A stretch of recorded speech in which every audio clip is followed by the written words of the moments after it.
Size of void के बारे में हम डिस्कस कर रहे थे सॉलिड स्टेट में। आगे हम यहाँ पे डिस्कस कर रहे हैं लोकेशन ऑफ वॉइड।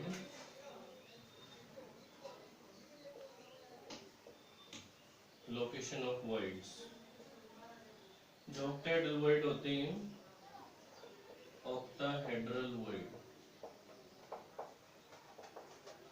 हम नोट करते हैं नंबर ऑफ पार्टिकल्स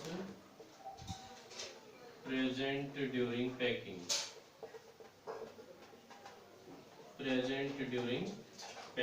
पैकिंग के दौरान जो नंबर ऑफ पार्टिकल्स होते हैं वो ऑक्टाहेड्रल वॉइड होते हैं।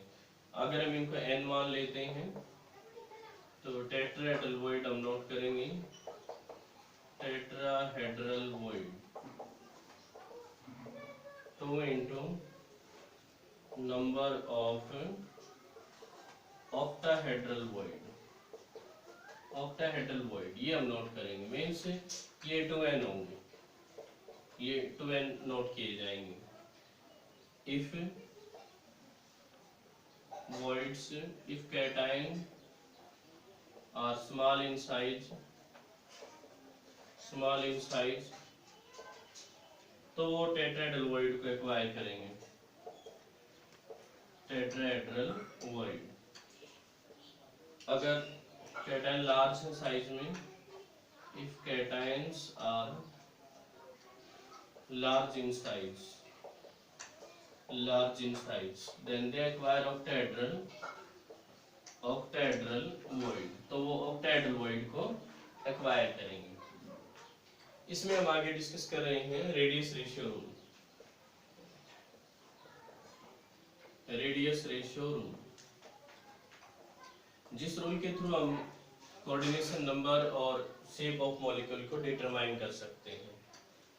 It determines the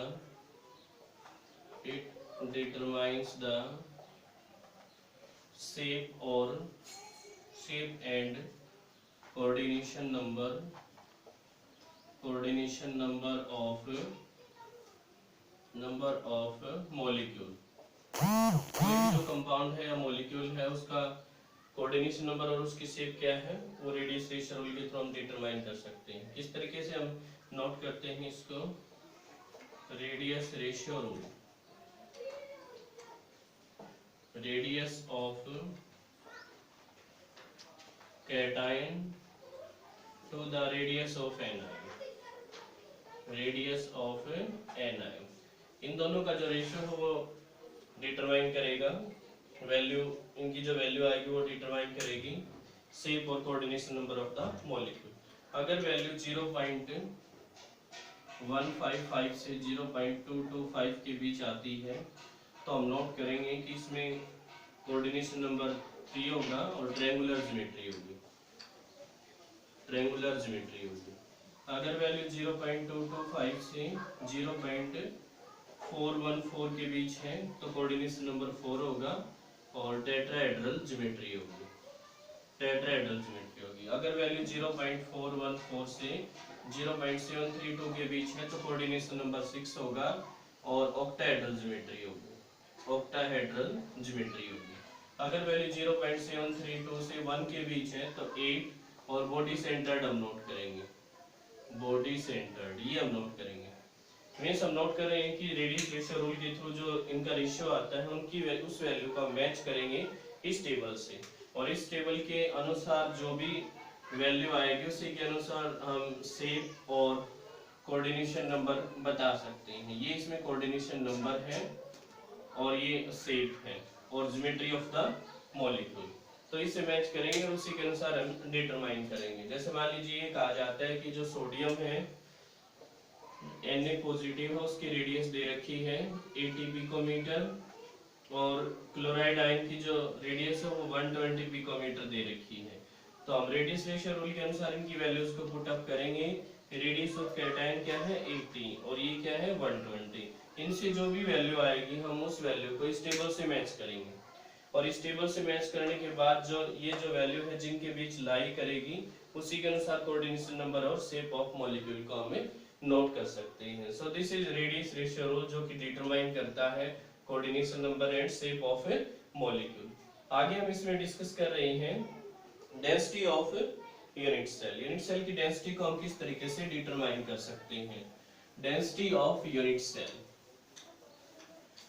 डेंसिटी का हमें पता है मास पर यूनिट वॉल्यूम होती है। सो हम यहाँ पे नोट करेंगे density of unit cell,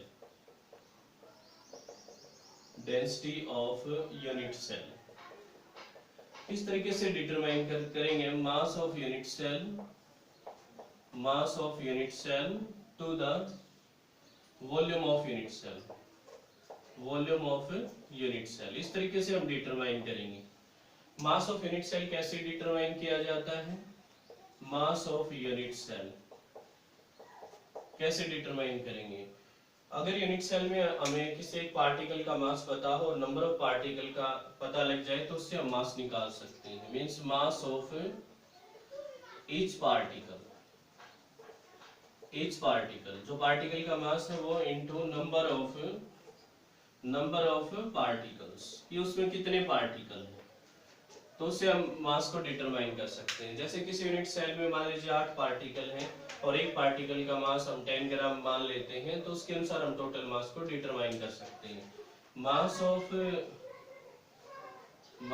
of each particle किस तरीके से डिटरमाइन करेंगे, atomic mass to the Avogadro's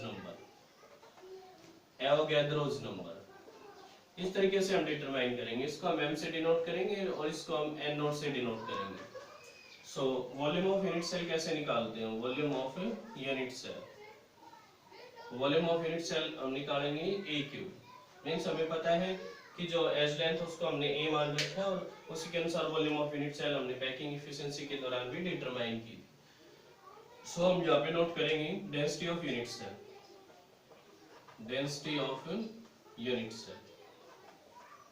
unit cell की डेंसिटी हम कैसे डिटरमाइन करेंगे, रो से हम इसको रिप्रेजेंट करेंगे। सबसे पहले हमें नंबर ऑफ पार्टिकल्स को नोट करना होगा कि उसमें जो नंबर ऑफ पार्टिकल्स हैं वो कितने आते हैं, जिसको हम z से डिनोट करेंगे। इसको हम z से डिनोट करते हैं और इसको कैपिटल M से डिनोट किया जाता है। z इंटू यहाँ पे ये स्मॉल m हम लेंगे अपॉन a क्यूब वॉल्यूम है और into n note Avogadro's number है। इस तरीके से हम डेंसिटी को डिटरमाइन करेंगे।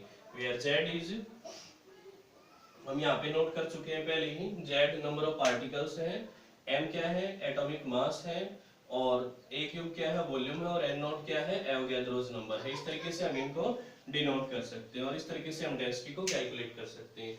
जैसे किसी यूनिट सेल की डेंसिटी अगर हमें डिटरमाइन करनी हो तो किस तरीके से डिटरमाइन करेंगे। अगर ऐसा कहा जाता है कि किसी फेस सेंटर्ड यूनिट सेल में सोडियम के एटम को क्रिस्टलाइज किया गया है, फेस सेंटर्ड यूनिट सेल है, फेस सेंटर्ड यूनिट सेल है और उसमें सोडियम के एटम को क्रिस्टलाइज किया गया है जिसका एटॉमिक मास 23 है और एज लेंथ दे रखी है उसकी 120 पिकोमीटर, 120 पिकोमीटर। तो डेंसिटी कैलकुलेट कीजिए। तो हम यहाँ पे डेंसिटी कैलकुलेट करेंगे। यहाँ पे z की वैल्यू क्या हो जाएगी, फेस सेंटर्ड है तो टोटल नंबर ऑफ एटम इसमें 4 आते हैं और m मास कितना दे रखा है atomic mass 23, a cube 120 picometre है, आप इसको सेंटीमीटर में कन्वर्ट करेंगे -10 नॉट 8 और power 3 into Avogadro's number 6.022 into 10 power 23, ये हम नोट करेंगे और इससे जो वैल्यू आएगी वो हम डेंसिटी नोट कर लेंगे। इस तरीके से हम डेंसिटी ऑफ यूनिट सेल को डिटरमाइन कर सकते हैं।